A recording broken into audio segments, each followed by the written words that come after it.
Армысыздар, 24 KZ арнасында сұхбат бағдарламасы эфир тізгінінде мен Жансая Қожахмет. Қымбат көрермен, бүгін біз өте пайдалы ақпаратты ортаға салмақпыз. Себебі қазіргі күннің өзінде біздің елімізде 4739 адам ағза ауыстыру күту парағында тұр екен. Бұл өте өзекті тақырып. Бұл тақырыпты біздің арна тілшілері арнайы деректі фильм қылып шығарып, көрерменге ұсынған еді. Бүгін бұл тақырыпты тарқату үшін студиямызға шақырған қонағымыз да бар.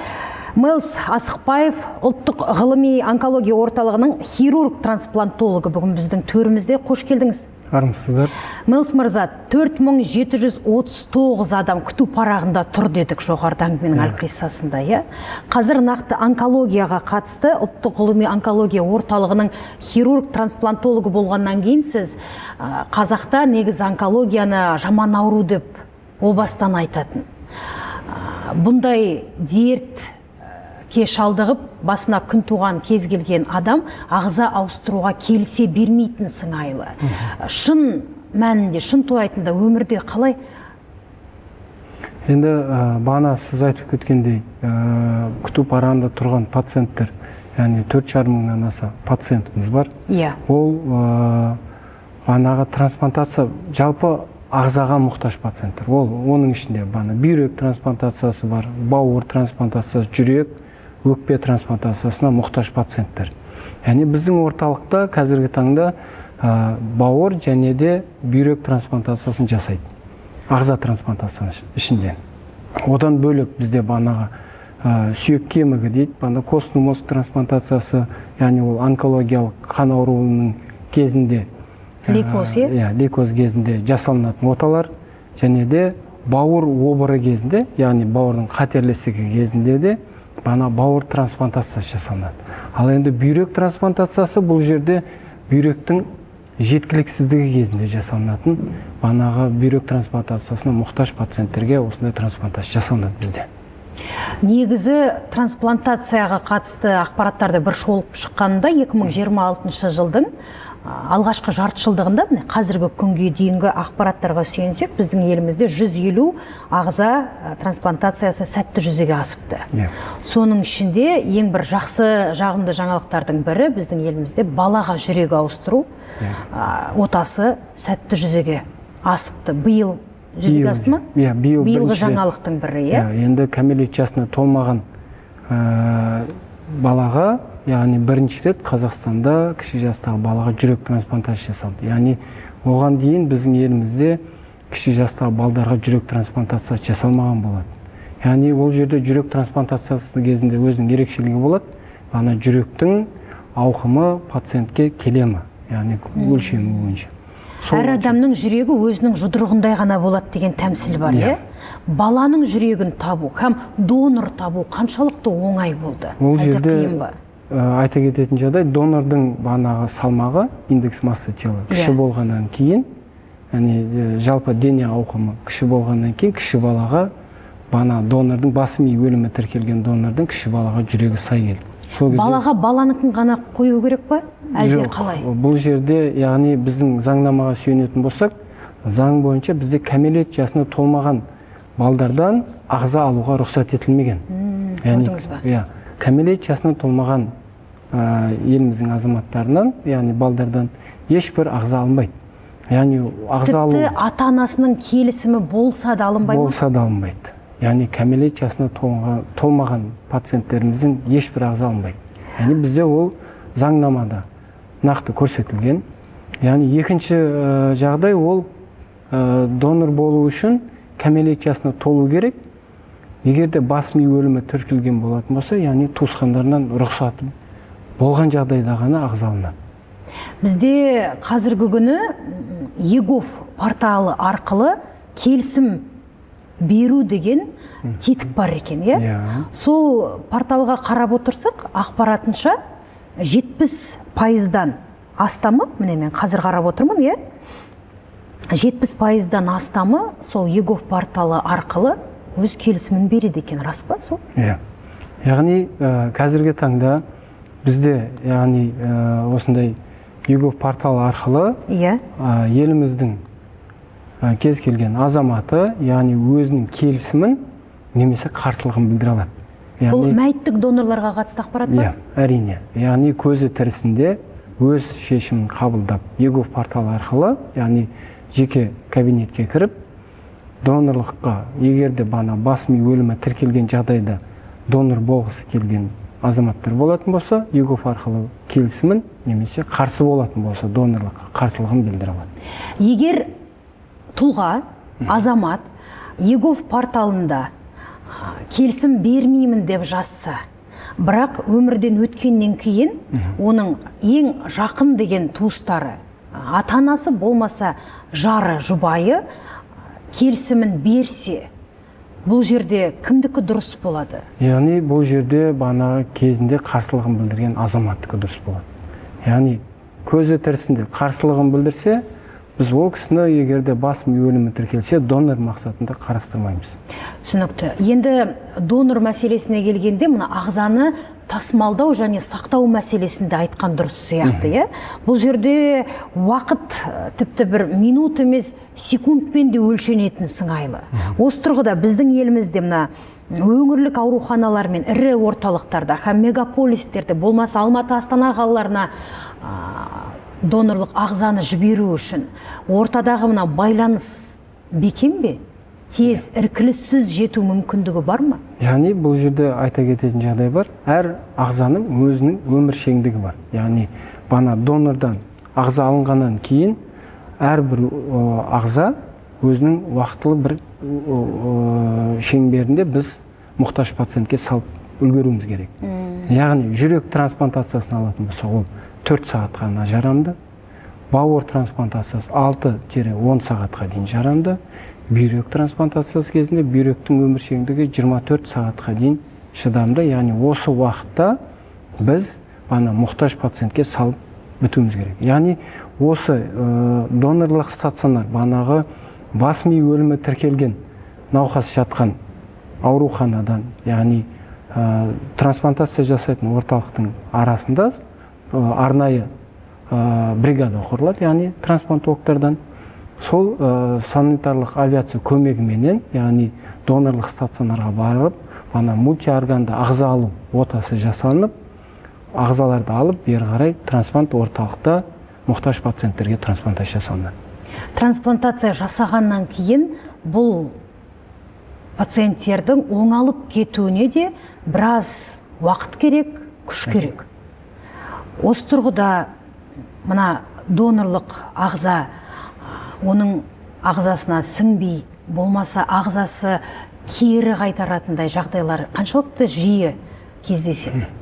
Ондай, яғни қарапайым сөзбен айтқанда, организмді бана салған ағзаны қабылдамау. Бұлай айтқанда медициналық терминде отторжение деп аталынады. Ол өте сирек кездеседі. Неліктен? Өйткені қазіргі таңда бізде тренинг бағдарламасы бар. Кімге салуға болады? Бана күту парағында тұрған пациенттерді, яғни донордың арнайы анализ алынып, ашылы гистосовместимость дейді, яғни алдын-ала тексеріледі. Тіндік сәйкестік алынады. Және де сол тренинг бағдарламасы автоматты жүйе бойынша, бана тіндік сәйкестік бойынша мұқтаж пациенттердің ішінен кім көп сәйкестік болады, сол мұқтаж пациентті таңдайды. Яғни ол сәйкестік бізде банағы организмнің, ағзаның қабылдамауын сиректеттіреді. Яғни сәйкестік жақсы болатын болса, отамызда әрине жақсы өтеді деген сөз. Сол себептен банағы тренинг бағдарламасы бізде автоматты жүйе бойынша бана мұқтаж пациенттердің барлығының тіндік анализдері сол базада сақталып тұрады. Яғни сол база арнайы сәйкестік бойынша таңдайды. Түсінікті. Енді Мэлс мырза, жыл басынан бері біздің елімізде трансплантация қызметтерінің тізбесі кеңейіп, біраз осы саланы реттейтін жаңа механизмдер һәм жаңа стандарттар енгізіліпті. Мемлекет тарапынан көрсетіліп жатқан осы қолдау, осы мүмкіндіктердің барлығы жаңағы сізбен біз айтып отырған оталардың сәтті аяқталуына, оталардың заманауи технологиямен жасалуына қаншалықты өзінің сүбелі үлесін қосып отыр? Енді былай айта кететін болсақ, осы трансплантация біздің елімізде 2012 жылдан бастап қолға алына бастады. Бастапқы мерзімде біз тек қана қан тобы сай келетін трансплантация жасайтын едік. Яғни қан тобы сай болу керек, сәйкестік болу керек, бана тіндік сәйкестік, сол кезде ғана ота жасайтынбыз. Қазіргі таңда осындай жаңа технологияларды енгізе отырып, яғни біздің еліміздегі дәрігерлердің барлығы шетелде білімін арттырған дәрігерлер, яғни жыл сайын біз шетелдік үлкен трансплант орталықтарда білімдерімізді арттырамыз. Жыл сайын бізде трансплантация қоғамында жиындар өтеді, осындай жаңа технологиялар, жаңадан оталары енгізіліп жатқаны. Сол технологияларды бізде қазіргі таңда елімізде енгізіп, осы қан тобы сай келмейтін, жаңағы жоғарғы сенсибилизацияланған трансплантация дейді. Яғни донор мен реципиенттің қан тобы сай келмесе де, біз қазіргі таңда ондай отаны жасаймыз. Екінші, бағанағы жоғарғы сенсибилизацияланған, яғни пациентке бана тіндік сәйкестік бойынша трансплантация жасауға мүмкіндік болмайтын жағдайда мұқтаж пациентті арнайы медициналық дайындаудан өткізіп, сондай трансплантация жасап енгізіп отырмыз қазіргі таңда. Тіпті сөзіңіз аузыңызда ұлттық ғылыми онкология орталығының жаңа корпусы ашылып, енді заманауи технология, заманауи техника, білімді білікті кадр бәрі сол жерде. Енді шетелге шықпай-ақ бұл оталардың барлығын елімізде жасау мүмкіндігі бар, иә? Әрине, яғни біздің орталықта қазіргі таңда жаңа корпусымыз ашылды. Ол корпуста толық банандай трансплантация жасауға клиникалық қуаты жетеді ғой? Жеткілікті. Яғни Қазақстанда барлық трансплант орталықтар медициналық құрал жабдықтармен толық қамтамасыз етілген, дәрігерлердің барлығы білікті. Бұл жерде ең басты мәселе ол донор тапшылығында. Яғни бізде туыстық донор және де мәйіттік донордан трансплантация жасалынады. Яғни мұқтаж пациенттің туысқандарының ішінде донор болатын болса, ол ешбір кезегін күтпей, бана толық медициналық тексеруден өтіп, туысқандығын растайтын этикалық комиссиядан өтіп, трансплант орталықта отасын жасата береді. Бірақ кейде мына жілік майын ауыстыратын кезде, тіпті бір әке, бір анадан туған балалардың жілік майының бір-бірімен тепе-теңдігі болмаса сәйкестігі келмей жатады, иә? Ондай жағдайда бар. Яғни жақын туған бауырлары немесе ата-аналары донор болғысы келгеннің өзінде де сай келмейтін жағдайлар болады. Ондай кезде банағы жілік майының ауыстыру кезінде, яғни біздің елімізде бұл айтқанда донор банкс құрылған, яғни жілік майы кезінде сол бойынша арнайы банағы бағдарлама бойынша кім сай келеді, сол сай келген адам жілік майының донор бола алады. Яғни бізде ол тіндік трансплантацияға қатысты. Яғни ағза трансплантациясында біз бана бауыр, бүйрек, жүрек, өкпе трансплантациясы жасап, қазіргі таңда жаңа технологияларды енгізіп жатырмыз. Туыстық донорларды қабылдауға мүмкіндік бар депсіздер, жақсы жаңалықтардың бір ретінде, бірақ бұл жерде ішкі істер органдарының көмегі қажет. Себебі екі адамның бір-бірімен туыс екенін анықтау бұл дәрігердің құзыретінде емес. Енді бұл жерде мынандай жағдай. Біздің елімізде Қазақстанның азаматтары трансплантация жасату үшін, туыстық трансплантация жасату үшін арнайы туысқандығын дәлелдейтін этикалық комиссия бар. Пациент мысалға қай өңірден келеді? Мысалға Қарағанды облысы болсын, Солтүстік Қазақстан облысы болсын, сол мұқтаж пациенттің келген өңірінен этикалық комиссия өтеді. Ол туысқандығын анықтау жөнінде, яғни туысқандығы дәлелденсе ғана біз туыстық трансплантация жасай аламыз. Одан бөлек қазіргі таңда бізге шетел азаматтары да трансплантация жасатуға, яғни туыстық трансплантация. Бұл жерде нақты айту кету керек. Яғни туыстық трансплантация біздің елімізде трансплантация жасатқысы келетін шетел азаматтарды бізге де қазіргі таңда хабарласып жатыр. Ол яғни Өзбекстан мемлекетінен, Қырғызстан мемлекетінен, яғни көбіне Орта Азия мемлекеттерінен. Орта Азияда қазіргі таңда біздің мемлекет трансплантация жағынан көш бастап келе жатқан мемлекеттердің бірі. Яғни ол мемлекеттерде трансплантация енді қолға алынып жатыр. Яғни толық қанды игерілмегендіктен шетелдің азаматтары, Өзбекстан, Қырғызстан, солардың азаматтары туыстық трансплантацияға бізге де біздің орталықтарда жасауға жүгініп жатыр. Яғни осы жағдайда бізге құқық қорғау органдарының көмегі болатын болса, яғни туысқандығын анықтау жөнінде. Бұл жерде ең басты айта кететін жағдай, ол шет елдің азаматы тек қана өзінің жақын туыстық донорменен бізге келу керек болады. Яғни енді ол шет елдің азаматын туысқандығын анықтау үшін дәрігердің құзыретіне дұрыс айтасыз, міндетті түрде бұған ішкі істер органдарының көмегі қажет. Көмегі болатын болса, яғни туысқандығын анықтау. Мыңыз мырза, қазір түйіндей келе, мәселен, Беларусь елінде тіпті кезек жоқ екен. Донорлыққа күту парағы жоқ екен. Біздің елімізде қалай болғанда да 4739 адам әлде күту парағында тұр.